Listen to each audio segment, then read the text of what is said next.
আসসালামু আলাইকুম। আজকে আমরা শিখব গসাগু।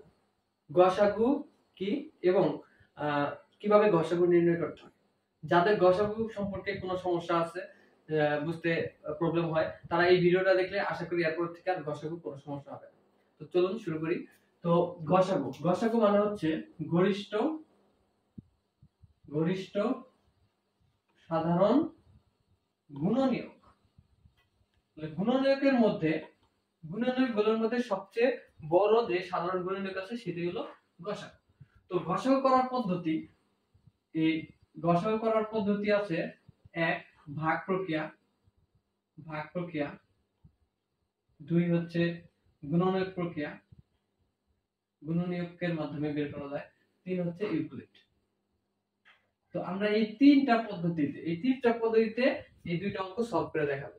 তো যার যেটা বেশি ভালো লাগে সেটা দিয়েই বেশিরভাগ সময় কিন্তু গসাগু নির্ণয় করতে পারবে।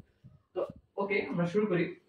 প্রথমে 15 এবং 20 এর আমি এই যে তিনটা ভাগ দিলাম, এই তিনটা ভাগে তিন নিয়মে আমি গসাগু নির্ণয় করে দেখাবো।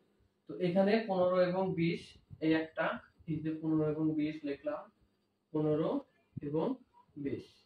তো এইখানে প্রথমটা এটা আমি রাখলাম হচ্ছে কত ভাগ প্রক্রিয়া, এটা হচ্ছে গুণনীয়ক প্রক্রিয়া, গুণনীয়ক, এবং এটা হলো ইউক্লিড প্রক্রিয়া। ওকে, দেখি প্রথমে ভাগ প্রক্রিয়া। ভাগ প্রক্রিয়ার নিয়ম হচ্ছে যেমন এই 20, 15 কে 20 দ্বারা ভাগ করতে হবে। কিন্তু এই ভাগটা কিভাবে করতে হবে দেখি। যেমন 15 20 এর মধ্যে একবার যায়। এখন ভাগশেষ কত হলো 5। এটা কি শেষ? না। এই 15 কে এখন আবার ভাজ্য চিন্তা করতে হবে। আর এই 5 কে ভাজক। এবার এই যে 3 5 15, যতক্ষণ পর্যন্ত ভাগশেষ শূন্য না হবে অতক্ষণ পর্যন্ত এই ভাগটা চালাতে যেতে হবে।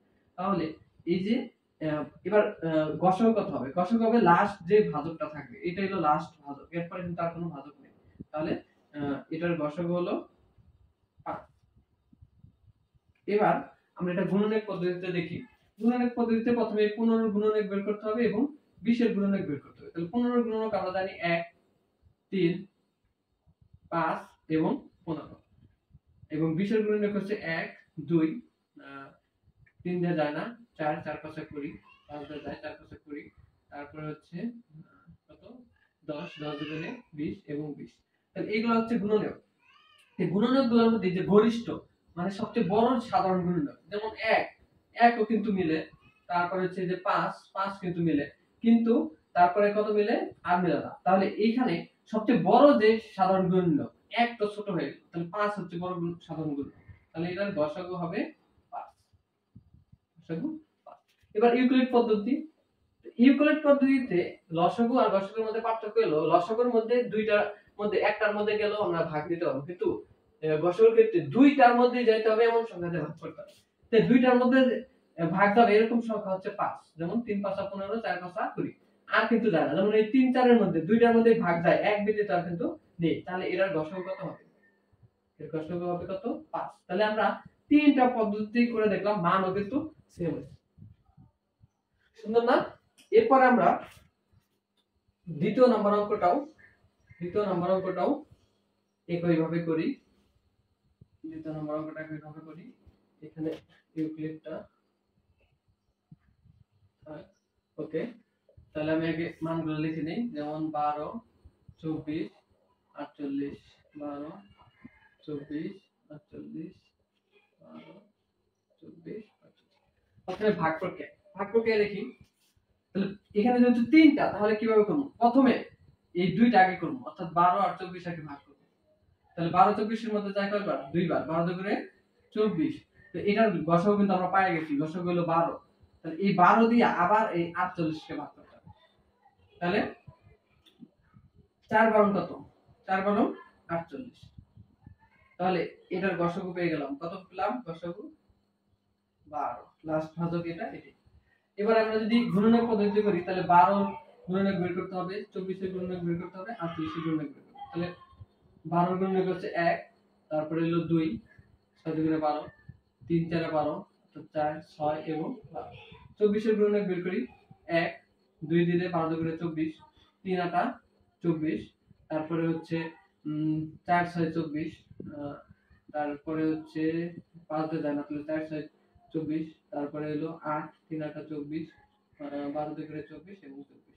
48 এর গুণনীয়ক হচ্ছে 1 2, 24 2 48, 3 দিয়া যায়, 3 দিয়া যায় না, 4 দিয়া যায়, 4 12 48, তারপরে হচ্ছে 5 দিয়া যায় না, 6 দিয়া, 6 7 42, 6 8 হ্যাঁ 6 দিয়া যায়, 6 8 6 48, তারপরে যায় কত দিয়া, 4 12 হ্যাঁ, আর হলো 24 এবং হলো 48। তাহলে আমরা গুণনীয়কগুলো লিখে ফেললাম। এবার আমরা গসাগু নির্ণয় করব। তাহলে গসাগু হচ্ছে সবচেয়ে বড় যেটা হবে। তাহলে সবচেয়ে বড় কোনটা মিলতেছে দেখি। সবচেয়ে বড় মিলতেছে এই যে এইখানে সবচেয়ে বড় আছে 12, এই যে 12, এই যে 12, আমাদের তাহলে এটা হলো 12। এরপরে কিন্তু আর বড় মিলতেছে। তো ইউক্লিড পদ্ধতি এটা তো অনেক সহজেই হয়ে যাবে। যেমন এইটা আমরা 2 দিয়া সবগুলাতে যায়, যেমন 6 দুগুণে 12, 12 দুগুণে 24, 24 দুগুণে 48, আবার 2 দিয়া যায়, 3 দুগুণে 6, 6 দুগুণে 12, 12 দুগুণে 24।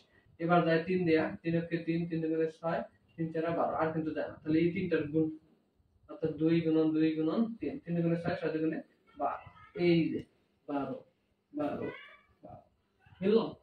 সুন্দর না? তো এইভাবে আমরা কিন্তু যে কোনো সংখ্যাগুলো গসাগু নির্ণয় করতে পারবো। তো ভিডিওটি ভালো লাগলে অবশ্যই আমাদের সাথে থাকুন এবং সাবস্ক্রাইব করুন। ধন্যবাদ সকলকে।